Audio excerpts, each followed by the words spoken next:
Before we take a look at the meaning of specific anatomical terms, I suppose the first question we should answer is, why do we use anatomical terms? Well, anatomical terms exist so that we can precisely describe the location of features on a body. Let's imagine the following scenario. Here is a female. She's upset, and it's not just because she's naked on YouTube. It's mostly because she's just discovered a rather large pimple on her stomach. But where exactly on her stomach is it? Statements like "there's something on my stomach" are so vague and non-specific that they don't really mean anything to an anatomist. Is the pimple here, or here, or here? But if we use correct anatomical terminology, it's possible to precisely identify the location of her pimple or any other body feature so that anyone can precisely locate it. For example, if we're told that her pimple is 2 centimeters superior to her navel or belly button, then its location becomes obvious to everybody, which is probably not what this female wants. Before we move on from this picture, take a good look at how the woman's body is positioned in this drawing. Note how she's standing upright, arms at sides, palms facing forwards, and feet together. We call this the anatomical position, and it's the international standard position in which structures of the human body are described. Whenever you use anatomical terms, always apply them to a person standing in the anatomical position. Never apply them to, say, a person sitting on the ground or upside down or bent over sick after a heavy night out. Okay, let's look at some anatomical terms.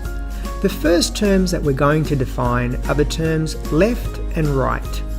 Now, I know what some of you are thinking. Didn't we learn this in preschool? Well, even though you might think that the definitions of left and right are straightforward, many students actually use these terms incorrectly.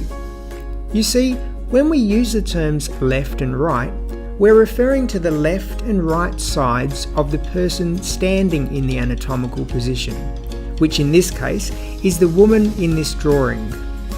We are not referring to the left and right sides of the observer, which in this case would be you looking at this drawing. Consequently, for the woman in this picture, this is her left side and this is her right side. So if you are asked in a test to describe the position of, say, point A relative to the umbilicus or belly button, the correct answer would be point A is to the left of the umbilicus. Okay, next are the anatomical terms anterior and posterior. Anterior means front of the body, whilst posterior means back of the body. In humans, you can also use the term ventral for anterior and dorsal for posterior. Here are 2 examples of how you might use the terms anterior and posterior in a sentence. Example 1. The navel or belly button is on the anterior or ventral surface of the body. Example 2. The heel is posterior or dorsal to the toes. Next are the terms superior and inferior. Superior means above or towards the head. Inferior means below or towards the feet. For example, on this drawing, point A is superior to point B. However, point C is inferior to point B. Next are 2 anatomical terms that you probably haven't heard before. They are proximal and distal. These terms are only used to describe the location of 2 points on the same limb, which could be either an arm or a leg. Proximal means closer to where the arm or leg inserts into the body. Distal means further away from where the arm or leg inserts into the body. On this arm and leg, red arrows indicate proximal, whilst green arrows indicate distal. We can use the terms proximal and distal in the following ways. On the leg, the knee is proximal to the ankle because the knee is closer to where the leg inserts into the body.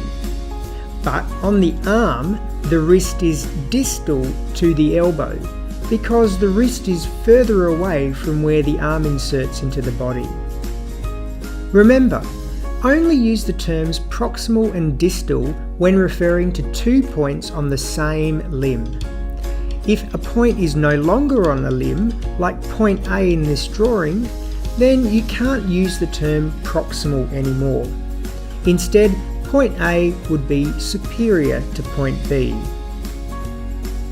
Next are the terms medial and lateral. Medial means any point closer to the midline of the body. The midline is an imaginary line that cuts the body in half vertically. Lateral means any point away from the midline. For example, in this drawing, point A on the leg is medial to point B because point A is closer to the midline. Alternatively, you could say that point B is lateral to point A because point B is further away from the midline.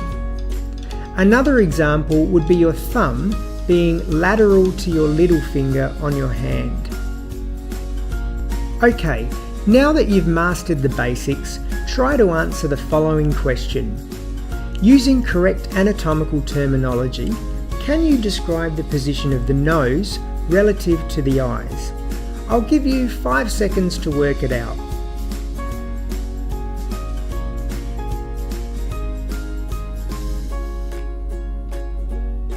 Hopefully you answered the nose is medial, inferior and anterior to the eyes. So far, all of the anatomical terms that we've described are what we call directional terms. That is, they're terms that describe the position of one external structure relative to another. But what happens if we want to observe the relative locations and arrangements of internal structures and organs?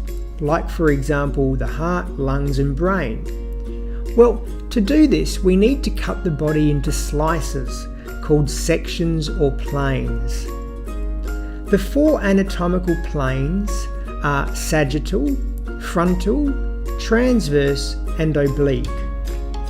A sagittal plane is a lengthwise or vertical cut that divides the body into left and right portions. If the cut passes through the midline of the body, then we call this a mid-sagittal plane. However, if the cut doesn't exactly pass through the midline, we call this a parasagittal plane. Next is the frontal plane. This plane divides a body into anterior and posterior portions. For example, a frontal section of the head would divide it into the face part and the back of the head part. Next we have the transverse plane. This is a horizontal cut that divides the body into superior and inferior portions. Finally, there is an oblique plane, which passes through the body at, you guessed it, an oblique angle. The importance of understanding planes becomes obvious when you look at these 3 drawings of the brain cut in sagittal, frontal and transverse section. Note how different each brain section appears, and how some features, like for example the pons, are easy to see in one section but difficult to observe in others. Thanks for watching. Subscribe to my YouTube channel and stay tuned for more Human Biology Explained videos.